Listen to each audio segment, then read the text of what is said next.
Ako lang sa ron. Ha? Kagahapong adlaw nag-viral ang statement ni Mayor Tata Sala nga wala si Poncio Pilato. Na perting pangulga kang Kapitan Dunong Bukol sa gipatay mas Kapitan Dunong perti po niyang panghunaw. Poncio Pilato kay buang.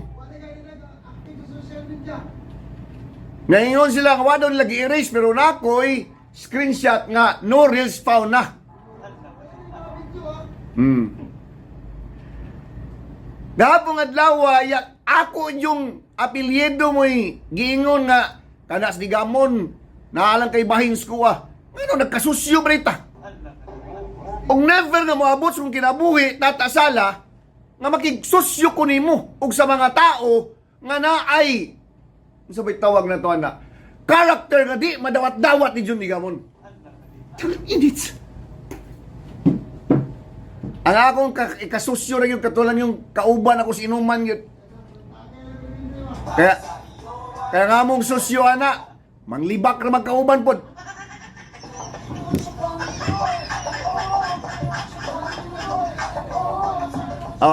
Unsa may buot pasabot ni mo ana, Tata Sala. Di ko mo tawag si mong mayor kay unbearable ng imuhang mga gipanghimo. Pagtuon ni mo, napakas diwalwal. Nakadiri in taon sa medyo sibilisado gamay. I'm not saying nga di mo sibilisado taga diwalwal ha. Pero kuyaw kay ng lugar, kuyaw gusto Tata Sala diya. Pero nakadiri sa lugar nga makonsidera ni mong sibilisado. Ngan kung unsay mong ginahimo sa una, awsuway lang og himo gud karon gud pod. Ang imong gihulga namatay na rabatos Kapitan Dunong Bukol. Sunod kung ako'y mamatay, nga ingong kaskuan ako'y bahin, unsa nang bahina nga di matakasosyos negosyo. Og never po kung makigsosyo ni mo do. Kaya di man ko negosyante. Di po guminiro.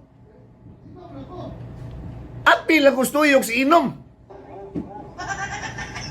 Pero never ko maging sosyo sa karakter nga susama kang Tata Sala.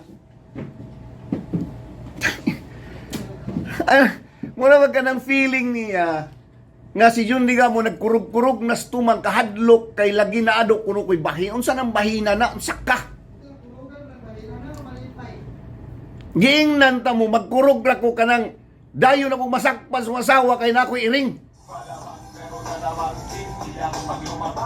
Para mahadlok siya ko, anak.